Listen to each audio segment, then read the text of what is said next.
হাতের কোনো গুনাহ ছিল না, পায়ের কোনো গুনাহ ছিল না, চোখের কোনো গুনাহ ছিল না, তোমার জবানের কোনো গুনাহ ছিল না, তোমার মাথার কোনো গুনাহ ছিল না, তোমার পেটের কোনো গুনাহ ছিল না, তোমার হাতের কোনো গুনাহ ছিল না, তোমার পায়ের কোনো গুনাহ ছিল না, তোমার আঙ্গুলের কোনো গুনাহ ছিল না, তোমার চোখের কোনো গুনাহ ছিল না, তোমার কানের কোনো গুনাহ ছিল না, তোমার নাকের কোনো গুনাহ ছিল না, তোমার ঠোঁটের কোনো গুনাহ ছিল না, তোমার জবানের কোনো গুনাহ ছিল না, তোমার প্রত্যেকটা জায়গার কোনো গুনাহ ছিল না।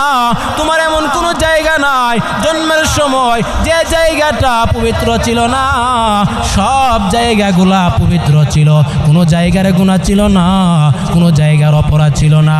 মুসলমান রে, তোমার আল্লাহ সবগুলা পবিত্র বানাইয়া তোমার আল্লাহ পাঠাইছে। সুতরাং এর দ্বারাই বোঝা যায় আল্লাহ তাআলা প্রত্যেকটা জায়গা তোমার মাথা থেকে পা পর্যন্ত আল্লাহ তাআলা পবিত্র বানাইয়া দুনিয়াতে পাঠাইছে।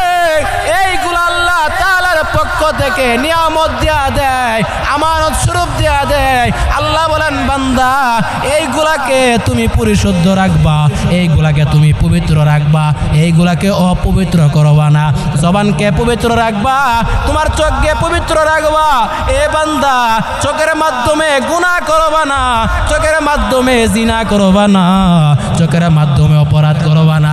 মুসলমান রে, বর্তমানে তো আমাদের চোখের মাধ্যমে গুনাহ হয়ে যায়, আমাদের চোখের মাধ্যমে জিনা হয়ে যায়। আমরা মোবাইলের মাধ্যমে চোখ দিয়ে গুনাহ করি, সামনের দিকে তাকাইয়া গুনাহ করি, পিছনের দিকে তাকাইয়া গুনাহ করি, ডান দিকে তাকাইয়া গুনাহ করি, বাম দিকে তাকাইয়া গুনাহ করি। আয় মুসলমান, সব দিকে আমাদের নজরটা যখন যায়, আমরা গুনাহ থেকে বাঁচতে চাই না। এ চোখ আল্লাহ পবিত্র বানাইয়া তোমারে দিছে। আল্লাহ বলেন, বান্দারে, যেমন ভাবে তোমারে পবিত্র বানাইয়া দিয়া দিলাম রে, ঠিক তেমন ভাবে আবারও পবিত্র বানাইয়া নিয়ে আসবা। এরে বান্দা, পবিত্র না বানাইয়া নিয়ে আসবা না।